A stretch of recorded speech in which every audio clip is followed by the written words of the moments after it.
Tuhan, aku ini sudah datang ke gereja, aku ini sudah menyanyi bagimu, aku sudah melayani engkau, aku sudah mengembalikan perpuluhan, aku sudah mempersembahkan.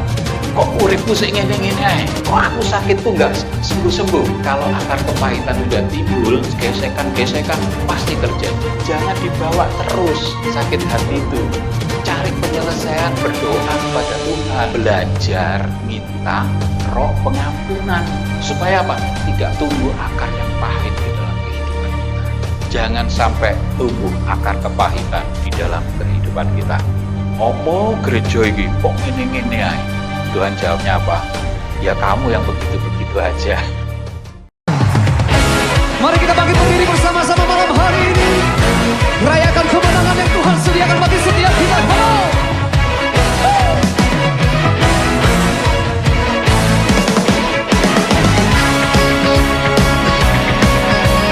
Sebab Engkau satu-satunya Tuhan yang tak tertandingi oleh apapun di dunia ini.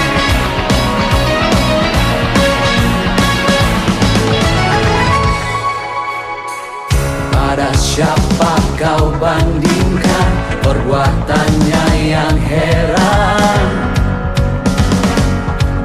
Tak ada kerajaannya yang terbesar, tak akan tergoyahkan.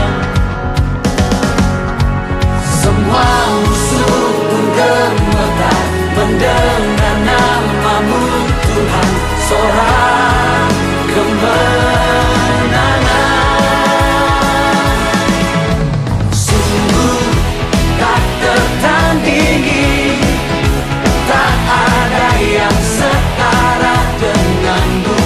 Hanya Yesus Tuhanlah yang terhebat, jauh melebihi dari penguasa di dunia. Kerajaanmu kekal. Terima kasih untuk waktu dan kesempatan Kau berikan buat kami. Saatnya kami mau mendengarkan sabda firman-Mu, Bapa. Buka mata hati kami, Tuhan, agar kami mengerti dan Roh Kudus menolong kami untuk kami memahaminya, untuk kami dapat melangkah melakukannya dalam kehidupan kami sehari-hari. Terima kasih, Bapa. Demikian juga untuk persembahan keuangan yang sudah disampaikan oleh anak-anak-Mu, layakkan untuk dijadikan sebagai alat untuk bekerja Tuhan di tempat ini, Tuhan. Terima kasih, Bapa. Di dalam nama Tuhan Yesus kami bersyukur dan berdoa. Haleluya. Amin. Silakan duduk.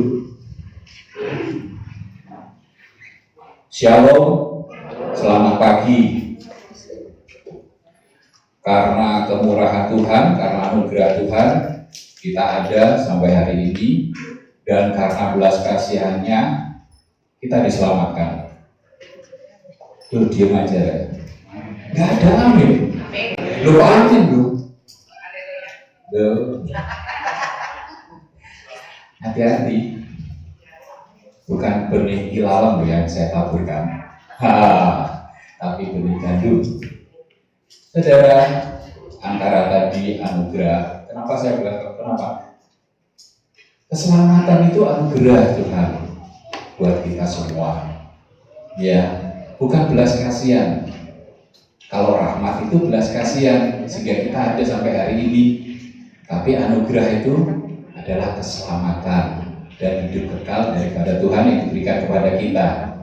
Yang selayaknya seharusnya kita tidak layak menerimanya. Itu anugerah.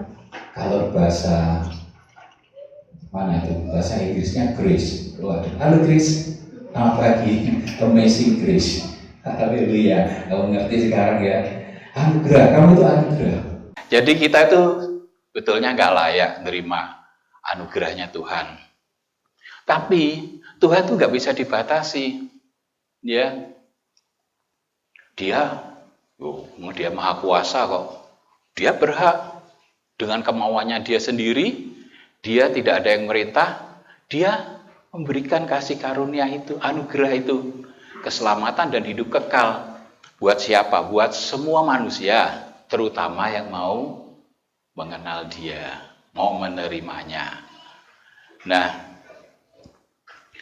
Kenapa saya ngomong ini lebih dulu? Ya, karena di dalam Ibrani, coba saudara buka Ibrani pasal 12 ayatnya yang ke-15. Saya buka juga saudara, saya nggak hafal.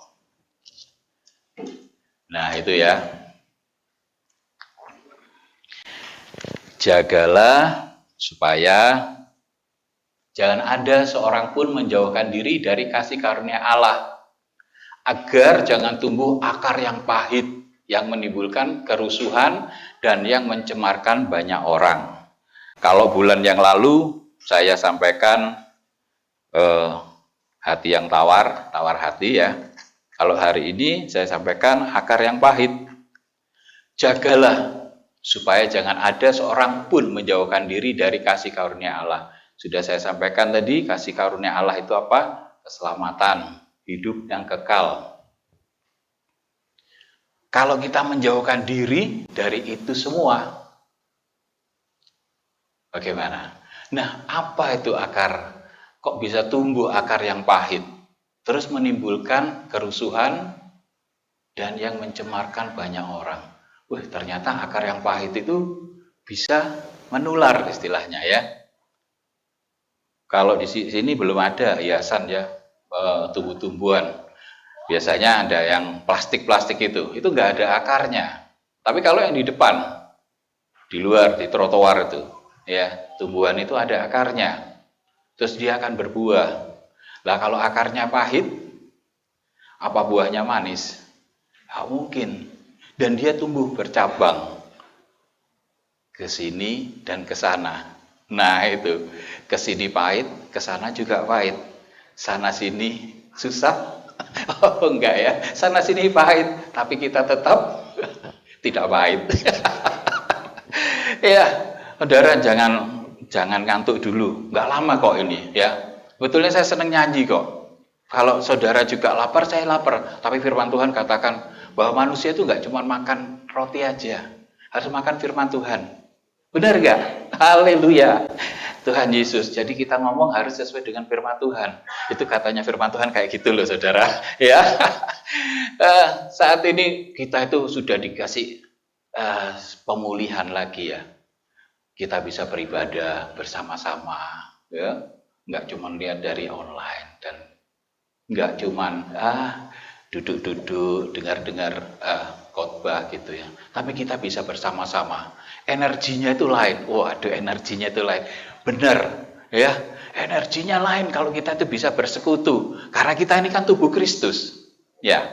Tubuh Kristus. Hei, gimana kabarmu? Nah, gitu. Halo Yona, gimana? Wah, gitu. Chris juga bisa menyapa Chris dan lainnya. Denny, gimana sekolah minggu? Dananya sudah masuk? Nyindir aja Dan gitu ya. Nah itu tadi kembali lagi ke persoalan semula. Saudara jangan khawatir, gak lama, tenang aja, jangan ngantuk, rugi kalau ngantuk ya. Kalau ngantuk nanti jatuh, hilang semua ini benih-benihnya itu. Kenapa saya sampaikan ini? Sebetulnya yang mau sampaikan saya sampaikan untuk renungan hari ini itu bukan ini. Tapi kok tahu-tahu ya terlintas hal ini, sekedar aja saya sampaikan bahwa orang Kristen itu kan yang paling hafal biasanya angka ya. Wah, angkanya yang paling dihafalkan apa? 666, iya kan? Gitu. Wah, sudah terlintas 666 itu apa? Yang Dajjal kayak yang lain-lain sebagainya ya. Tapi ada angka yang lain ya di dunia ini, 996. Mungkin yang sering lihat YouTube ngerti itu. Ya. Di Cina sana itu angkanya 996. Masuk jam 9 pagi, pulang jam 9 malam selama 6 hari. Ya. Gimana itu? Kerja. Kalau nggak mau begitu, yang lain mau kerja. Ya. Jam 9 pagi, pulangnya jam 9 malam, bahkan sampai di rumah kadang-kadang jam setengah 12 malam. Tidur sebentar, itu pun nggak bisa tidur. Kadang bosnya telepon, harus bisa jawab. Itu akhir zaman sekarang. Iya, mau nggak mau. Kita yang di Indonesia masih tenang-tenang gini, ayo pergunakan kesempatan itu untuk memuji Tuhan. untuk mencari hadiratnya Tuhan agar tidak tumbuh akar yang pahit di dalam kehidupan kita. Tuhan, aku ini sudah datang ke gereja, aku ini sudah menyanyi bagimu, aku sudah melayani engkau, aku sudah mengembalikan perpuluhan, aku sudah mempersembahkan uang. Kok uripku sing ngene-ngene ae? Kok aku sakitku nggak sembuh-sembuh? Hati-hati, ya. Iblis itu memperebutkan kita, masuk melalui hal-hal kayak gitu. Nah, kalau akar kepahitan sudah timbul seperti itu tadi, akan mempengaruhi di sisi kanan, di sisi kiri. Iya. Seperti saya pernah katakan juga kemarin tuh, waktu saya ngomong-ngomong dengan seseorang, bahwa mana bisa kita itu disiplin, ya. Orang atasannya nggak disiplin, yang ngomong pemerintahan ya mereka itu. Gitu. Saya ngomong, nggak usah lihat yang di atas, lihat diri kita sendiri. Sampean sebagai kepala keluarga, nek sampean mengajarkan yang jelek, anak-anakmu lihat, istrimu lihat, ditiru sama keluarga sampean. Jadi apa terusan? Sudah yang lainnya mau bagaimana? Sepenting sampean ojo ikut-ikutan yang tidak baik. Nah, menular akar kepahitan itu. Ya, dari omong-omong, dari apa? Sudah mempengaruhi nanti akar kepahitan. Akar yang pahit itu menimbulkan kerusuhan. Kok bisa menimbulkan kerusuhan? Ya seperti tadi itu, dari omong-omong ya di warkop, waduh omong-omong di warkop, gitu, akhirnya menimbulkan hal-hal yang tidak baik.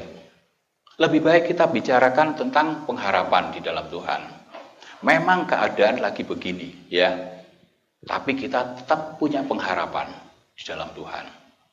Gesekan-gesekan pasti terjadi, gitu, nggak mungkin. Kapan hari kan pernah mungkin di kaum pria ya di-share video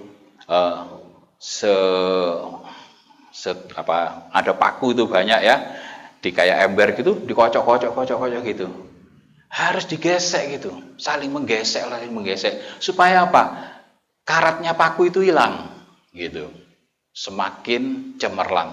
Kita begitu, menggesek bukan untuk mengalahkan, supaya apa? Akar-akar karat-karat yang tidak baik itu hilang. Bisa kita cemerlang dipandang oleh Tuhan, dipakai oleh Tuhan. Jangan jemu-jemu untuk beribadah kepada Dia. Jangan jemu-jemu untuk memuji Dia. Kita lihat tadi ya, Ibrani 12:15 sudah kita lihat, sudah kita baca. Di zaman yang dulu, ribuan tahun yang lalu, akar kepahitan menimbulkan kerusuhan, juga mencemarkan banyak orang. Kalau ini mencemarkan mungkin satu orang yang berpengaruh. Gampangnya ceritanya, singkatnya cuman gini. Tuhan Allah kan mau menyelamatkan bangsa Israel, mengeluarkan dari Mesir toh ke tanah perjanjian. Di tengah-tengah jalan mereka kan selalu bersungut-sungut pada Musa. Musa, kamu itu mau membunuh kita atau gimana? Mau menyengsarakan kita, gini kita ini haus, ngamuk-ngamuk ya mereka. Musa berdoa sama Tuhan, Tuhan ngomong, wis ngomong nang gunung batu itu, ya, biar keluar air. Tapi begitu Musa turun, ketemu lagi orang-orang ini, timbul amarah. Padahal Musa katanya orang paling sabar sedunia ya, bisa ngamuk juga, gitu loh. Hati-hati, Bapak Gembala meskipun sabar iso ngamuk loh. Haleluya. Sorry Pak Gembala. Ya, gitu. Nah, akhirnya karena itu apa? Tuhan ngomong, wis angkatan ini ndak akan bisa masuk ke tanah perjanjian itu. Termasuk kamu, Musa. Karena kamu tidak percaya sama aku dan menghina kekudusanku di depan bangsa ini. Nah, Musa yang sekali beritu aja Tuhan karena dia ngamuk nutuk batu gitu dapat hukuman. Nah, kita belajar dari situ. Jangan sampai teman-teman kita, saudara-saudara kita tersandung oleh kita. Ya. Wajar kalau kita itu kadang kecewa, kadang sakit hati gitu loh. Ya. Karena kita itu manusia. Ya. Kalau bukan manusia tidak akan sakit hati. Betul nggak? Ya, gitu. Tapi jangan dibawa terus sakit hati itu. Cari penyelesaian, berdoa kepada Tuhan. Itu gitu. Belajar minta roh pengampunan buat mereka yang menyakiti hati kita. Gampang? Enggak gampang. Susah. Tapi kalau kita praktekkan setiap hari, ya, kita bisa menuju ke sana. Iya. Kayak saya ngomong seperti Bapak Gembala bilang dulu, Bapak Gembala enggak gampang ngomong, enggak bisa, kurang pede ngomong lah gitu ya. Tapi karena kekuatan dari Tuhan dibiasakan, wah luar biasa Bapak Gembala bisa membimbing kita. Saya pun belajar begitu. Setiap pagi saya mesti tausiah. Ngerti saudara tausiah? Bukan taksiah loh ya. Nek taksiah itu ngelayat. Ya. Tausiah ya begini loh, ngomong-ngomong masalah kebenaran firman Tuhan, masalah Tuhan ya, gitu. Nggak jauh-jauh dengan teman dekat aja gitu ngobrol-ngobrol gitu. Loh, Tuhan tuh ternyata begini. Tuhan maunya begini. Kita harus begini. Nek wong Kristen niku, ya saya ngomong, wong Kristen niku neng gereja, ya di gereja nyanyi. Tanganku ku angkat padamu. Tapi coba, tanganku pas rugi. Saya ngomong, masa ono ngono? Ono akeh. Gitu. Saya nggak nyindir, ya. Ketawa ibu ini. Kalau tanganku, lo WL ini lo WL itu sudah semangat gitu loh. Ya, ngajak. Nggak usah WL itu mau tanya sampai masih ada semangat gitu. Gak usah, kita tuh seharusnya gak usah. Terus kita tuh tunjukkan semangat. Karena anugerah Tuhan itu tadi loh. Ya, kalau lagunya angkat tangan kan gitu. Ya, diresponi itu semua. Tuhan hadir di tengah-tengah kita. Kita meresponinya. Supaya apa? Tidak tumbuh akar yang pahit di dalam kehidupan kita. Gitu. Gak ada yang bisa kita harapkan itu untuk menyembuhkan sakit hati kita, menyembuhkan apapun itu, selain datang kepada Tuhan dengan sukacita, dengan air mata. Saudara ingat akan Hana? Bukan Hana yang di depan ini, ya. Dia menangis, dia berdoa sampai dikira mabuk karena nggak punya anak, ya toh, minta. Tapi Tuhan kasih dia akar kepahitan, mungkin karena dia pasti ada kepahitan. Nanti dilokno tonggo nih kanan kiri, gitu. Datang sama Tuhan. Ya, Tuhan berkati. Tuhan jawab doanya. Ya. Coba kalau dia enggak, wah dia akan ngobrol ke sana kemari, menularkan akar kepahitan itu. Wah ternyata Tuhan itu enggak ada. Ternyata tuh bagaimana, percuma aku datang ke bait suci. Ya, buktinya aku kayak gini. Buktinya aku ditutup. Nah, tapi dia tidak menularkan akar kepahitan itu. Ya. Pada pagi hari ini, semua yang mendengar renungan ini, mungkin kita, oh iya sih pernah ada sesuatu. Minta sama Tuhan, Tuhan berikan aku ini roh pengampunan, ya. Biar akar kepahitan itu tidak tumbuh, menumbuhkan pohon-pohon yang beracun. Ya. Bahaya, saudara. Kasihan. Kita sudah lihat contohnya di dalam Alkitab. Tokoh seperti Musa, sebesar sekali bermusa, karena kepahitan rakyat itu. Akhirnya dia salah dalam bertindak. Menurut Allah itu salah.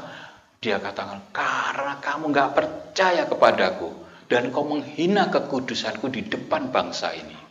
Bayangkan coba nuduk batu itu. Tuhan ngomong. Iya toh, batu keluarlah air pasti. Tapi dia saking mangkelnya kepada bangsa ini, diduduk sama tongkatnya itu. Tuhan gak diem aja, ada sanksinya. Gitu-gitu. Ayat yang lain, saudara. Nah, Efesus pasal 4 ayat 31 sampai 32. Segala kepahitan, kegeraman, kemarahan, pertikaian, dan fitnah hendaklah dibuang dari antara kamu. Demikian pula segala kejahatan. Tetapi hendaklah kamu ramah seorang terhadap yang lain, penuh kasih mesra, dan saling mengampuni, sebagaimana Allah di dalam Kristus telah mengampuni kamu. Cukup jelas ya ayat ini. Kita hendaknya hendaklah ramah terhadap seorang terhadap yang lain. Mosok kita kalah sama satpamnya BCA. Selamat siang Pak. Mau apa-apa kemana Pak? Wah bisa dibantu Pak, gini. Nah, selamat siang mas-mas yang beberapa kali datang dari tentara ya. Ya. Selamat bersama-sama kita memuji Tuhan. Ya. Kita jangan kalah dengan itu.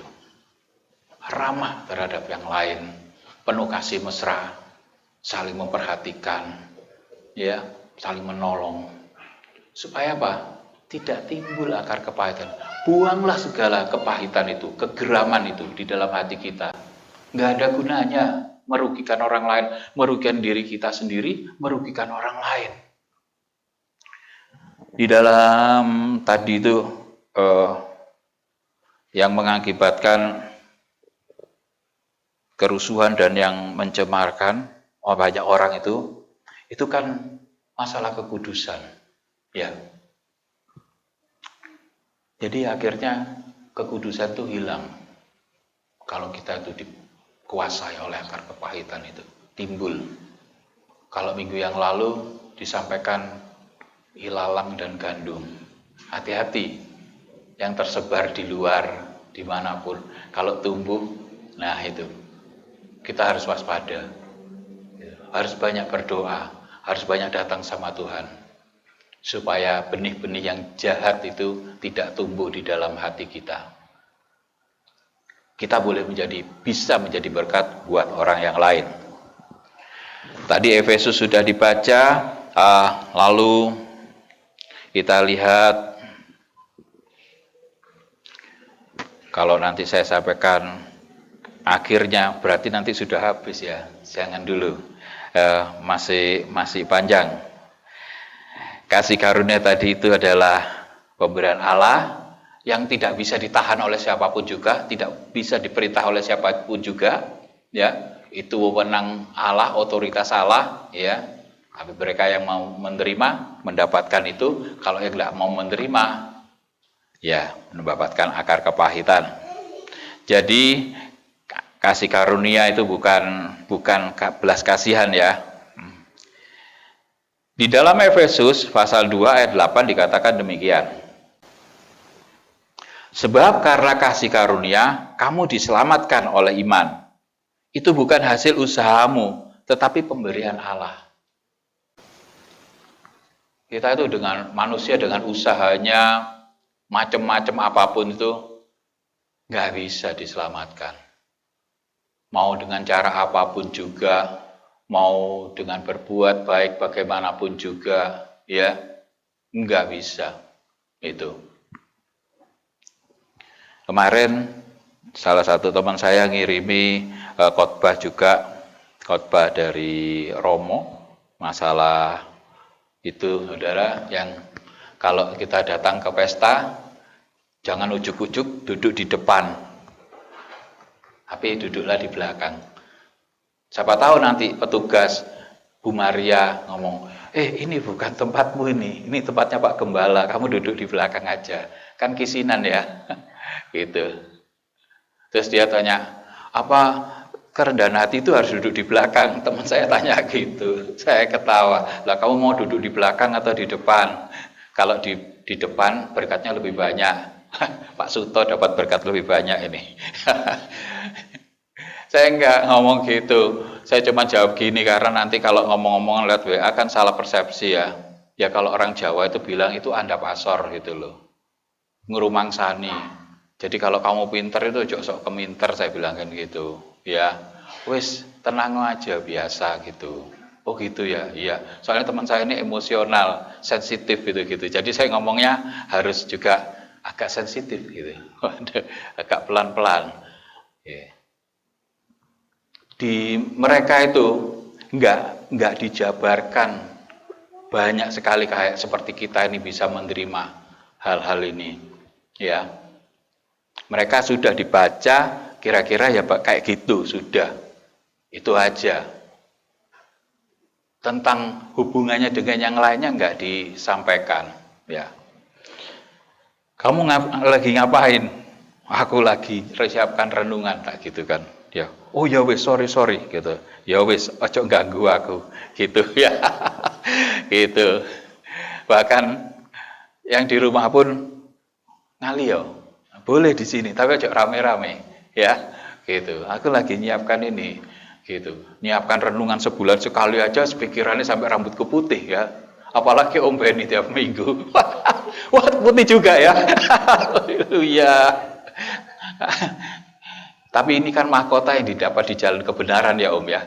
Haleluya. Ada firman-Nya, bukan menghibur diri saya. Haleluya. Sebab karena kasih karunia kamu diselamatkan oleh iman. Bukan hasil usahamu, tetapi pemberian Allah. Kasih karunia Allah bagi umat pilihannya ialah kasih karunia yang khusus.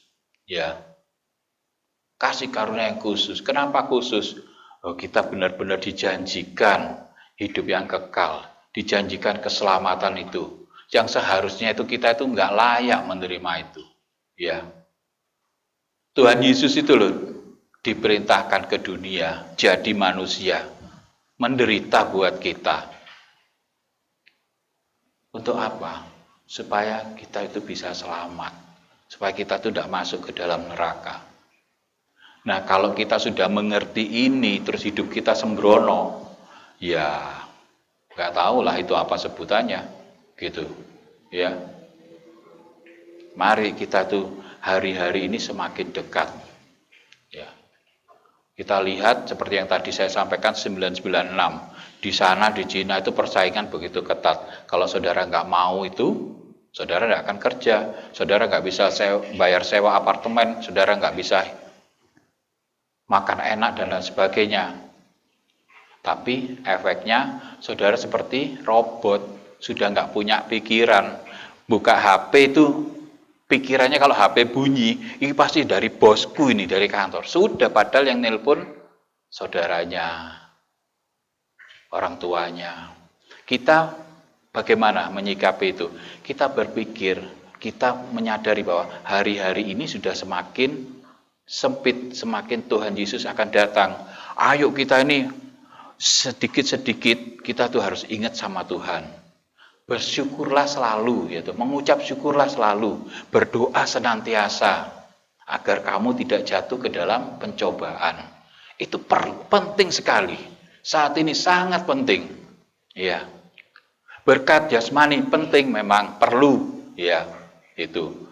Tapi kalau semua kita mencari berkat jasmani itu aja, akhirnya berkat untuk rohani kita hilang. Itu kerugian yang fatal buat kita sebagai umat Kristen, buat kita sebagai manusia. Jangan sampai tumbuh akar kepahitan di dalam kehidupan kita. Tuhan Allah menyuruh anaknya menjadi manusia untuk menebus kita ke dalam dunia ini ya, untuk menebus kita. Di dalam Efesus pasal 2 ayat 4 sampai 5, coba kita baca. Tetapi Allah yang kaya dengan rahmat, oleh karena kasih-Nya yang besar, yang dilimpahkannya kepada kita, telah menghidupkan kita bersama-sama dengan Kristus, sekalipun kita telah mati oleh kesalahan-kesalahan kita, oleh kasih karunia, kamu diselamatkan. Ada rahmat, ada kasih karunia, double, ya, yang diberikan Allah kepada kita, komplit itu. Mau apa lagi sudah? Ya. Mau nggak setia sama Tuhan? Mau bersungut-sungut?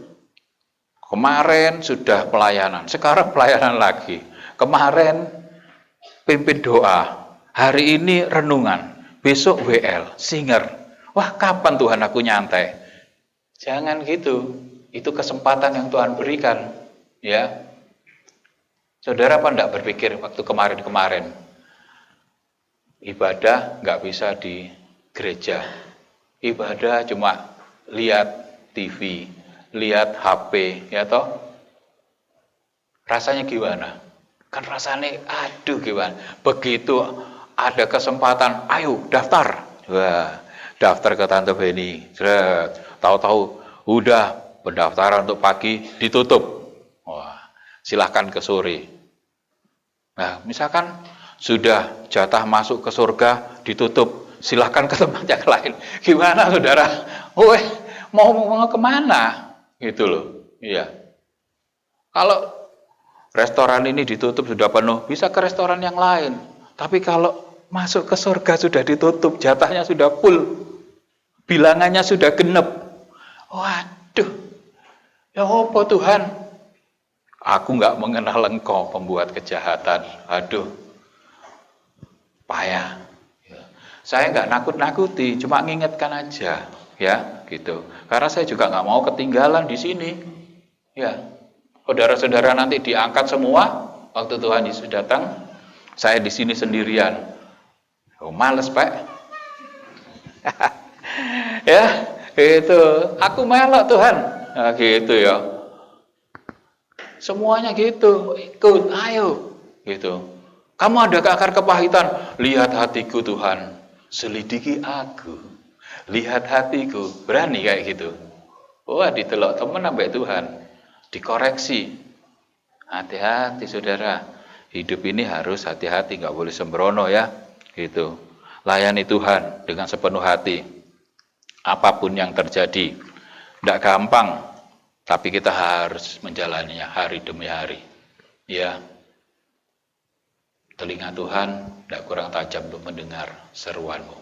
Tangan Tuhan tidak kurang panjang untuk menolong kau dalam segala hal. Ya, karena anugerahnya yang besar di dalam kehidupan kita. Jadi yang dikatakan tadi, kegeraman, kemarahan di dalam hati, kecewaan itu harus dibuang. Supaya tidak tumbuh akar kepahitan yang membuat kerusuhan, yang mencemarkan banyak orang. Mencemarkan itu berarti menghilangkan kekudusan, membuat kerusuhan. Kita nggak sadar kadang-kadang, opo gereja iki kok ngene-ngene ae, ya, gitu. Alon-alon, opo maneh gereja iki gini-gini. Jangan saudara, ya.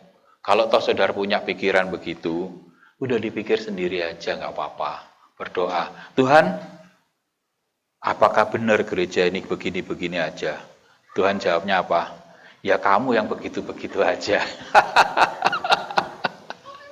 Itu loh ya, Tuhan jawab kayak gitu. Apa? Diajak guyon sama Tuhan, repot ya. Dibalikkan semua, ya. Apa yang ada dalam pikiran kita, apa yang ada di dalam hati kita. Kamu sudah berbuat baik, apa perbuatan baikmu itu? Melakukan firman-Ku? Mana? Nah, ditanya gitu aja, bingung. Saudara, ada satu sedikit kesaksian ya. Waktu beberapa tahun yang lalu, saya ngomong bahwa kita itu semua harus berbuat baik ya. Kan ada di Galatia itu. Tapi, terutama kepada saudara-saudara seiman, kemudian kepada orang yang lain. Lah yang mendengar kebetulan saya diminta untuk renungan di Natalan teman-teman gitu loh. Terus salah satu teman saya, mosok ono kok ngono iku. Wah, saya ketawa. Ya ada. Terus yang bukakan firman-Nya siapa? Anaknya dia sendiri. Ini loh Pi, gitu. Loh, iya toh. Tapi tetap nggak percaya. Dia suka berbuat baik memang, menolong teman-temannya dan lain sebagainya gitu. Tapi dia nggak percaya itu. Sampai ada ayatnya dibukakan sama anak. Ini loh Pi, ayatnya. Loh, ono ya, diam. Beberapa tahun kemudian ya terjadi bahwa apa yang dia perbuat baik kepada orang-orang yang tidak mengenal Tuhan itu akhirnya mengecewakan hatinya. Nah, aku sekarang sak sen pun tidak mau keluar buat mereka. Aku nggak mau berkeluar. Loh ya jangan kayak gitu dong. Harus tetap berbuat baik. Wah, Aku bertoleransi sama mereka. Mereka kayak gini. Nah, itulah efeknya. Bilang, segala sesuatu kalau kamu berbuat baik, Tuhan tuh lihat tuh kebaik memang. Tapi kalau tidak mengena sama Tuhan, ya nggak ono apa-apa nih, gitu loh. Ya, nanti kamu dapat balasan juga dari dunia ini, nggak tahu dunia balasnya bagaimana, gitu. Kalau Tuhan, mau kamu ngasih air dingin segelas saja, pasti dibales, ya, gitu sama Tuhan. Tuhan tidak mau berhutang, itu. Tapi kalau kepada dunia ini, pasti nanti timbul akar kepahitan, kekecewaan, kegeraman itu. Nah, kita harus bijaksana menggunakan berkat, kesempatan, waktu yang diberikan Tuhan selama kita hidup di dunia ini. Allah berkehendak supaya umatnya hidup dalam kasih, sukacita, damai, dan kekudusan, bukan dalam kepahitan. Ya, kepahitan tidak baik. Bolak-balik saya ngomongkan bahwa kepahitan itu kayak racun, ya. Racun, kalau akar pahit itu timbul, dia jadi pohon, pohonnya itu pohon kepahitan, pohon yang beracun. Tapi Tuhan tidak mau yang seperti itu.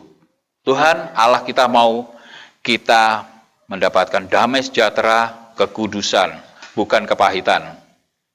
Orang percaya seperti kita harus selalu berjaga-jaga supaya tidak mengalami kepahitan.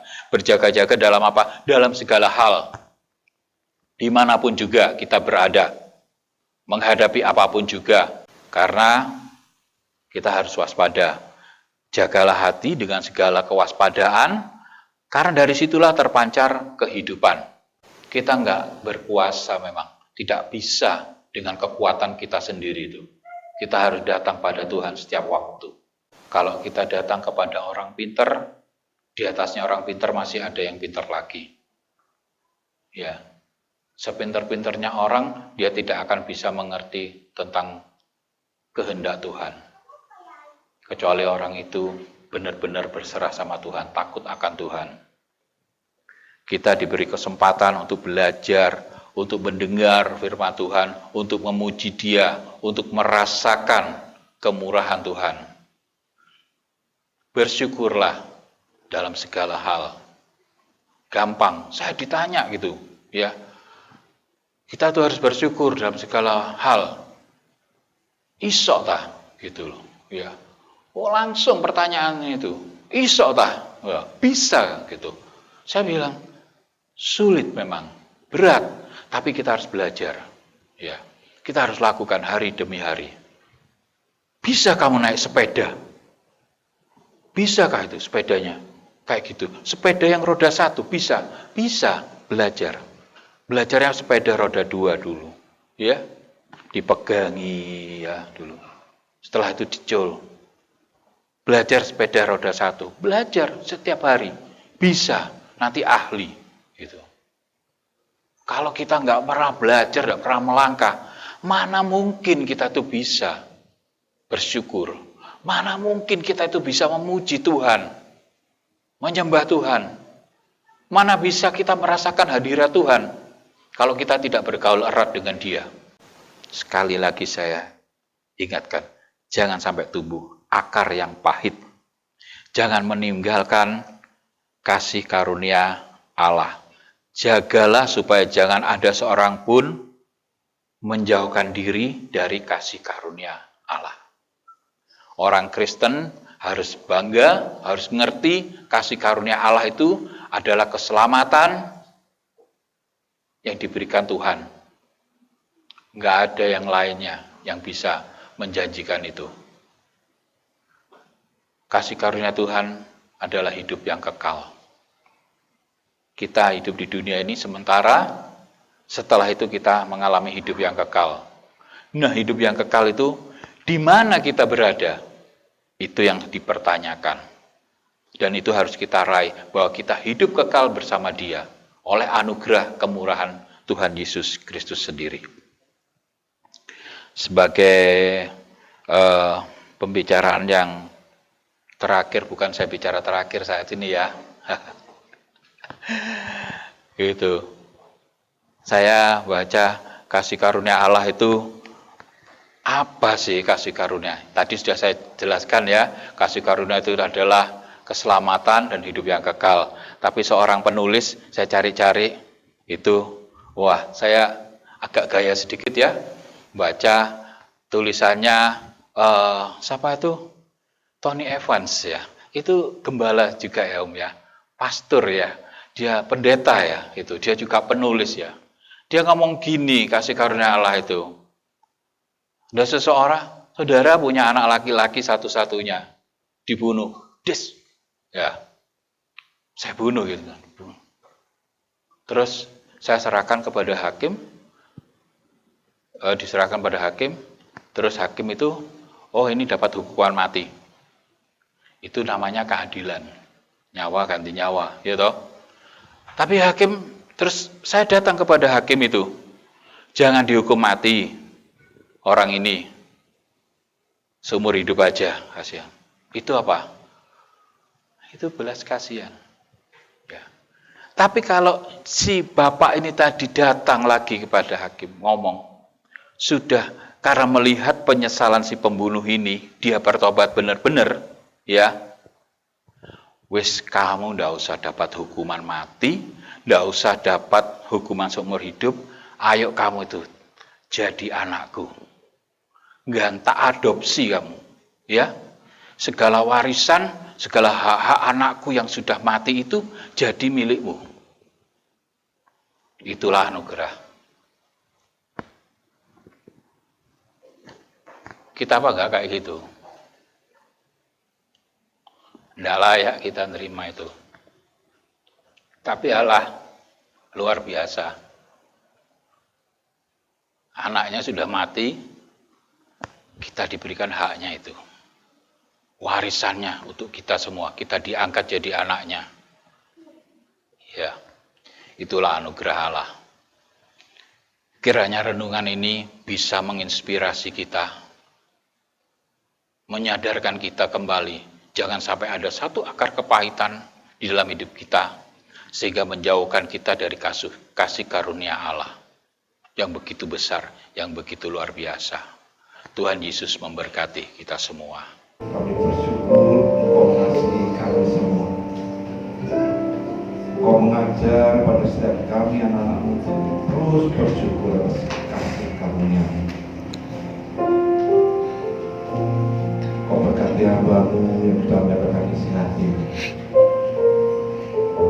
Untuk kami tetap waspada, untuk kami tetap bersyukur pada-Mu. Dan kami membuang segala akar-akar kepahitan. Hanya karena anugerah-Mu kami boleh ada sampai saat ini. Terima kasih Bapak, Kau berkati juga seluruh jemaat-Mu. Dan biarlah kami setelah mendengar firman ini boleh melakukan, boleh melaksanakan, boleh melangkah. Terima kasih Bapak, Kau berkati kami semua, dan segala puji, hormat, syukur hanya bagi-Mu. Maka sekarang setelah jemaat kasih Tuhan pulanglah dan terimalah berkat, terimalah kasih, sukacita, terimalah damai sejahtera daripada Allah Bapa dalam cinta kasihnya Tuhan Yesus Kristus, setelah Roh-Nya Kudus selalu menyertai Engkau, selalu menjaga Engkau, melindungi, meluputkan dari segala mara bahaya, bahkan memberkati Engkau mulai saat ini sampai Maranatha Yesus datang kedua kali. Dan kita menerima semua berkat ini hanya di dalam nama Tuhan Yesus Kristus. Dan bila terpercaya katakan amin. Selamat siang, Tuhan berkati dan berkati.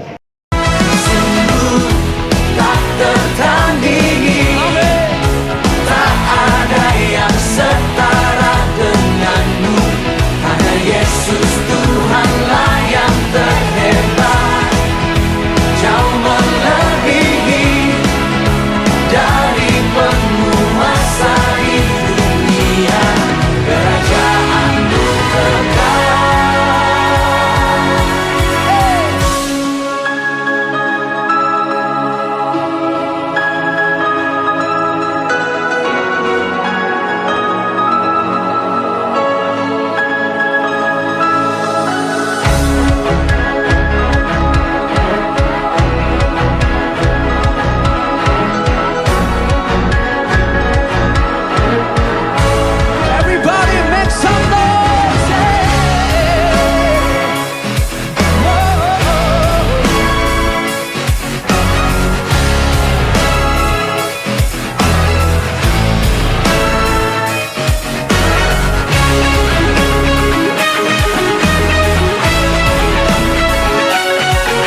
setara denganmu. Hanya Yesus Tuhanlah yang terhebat, jauh melebihi dari penguasa di dunia. Kerajaanmu sungguh tak tertandingi, tak ada yang setara denganmu.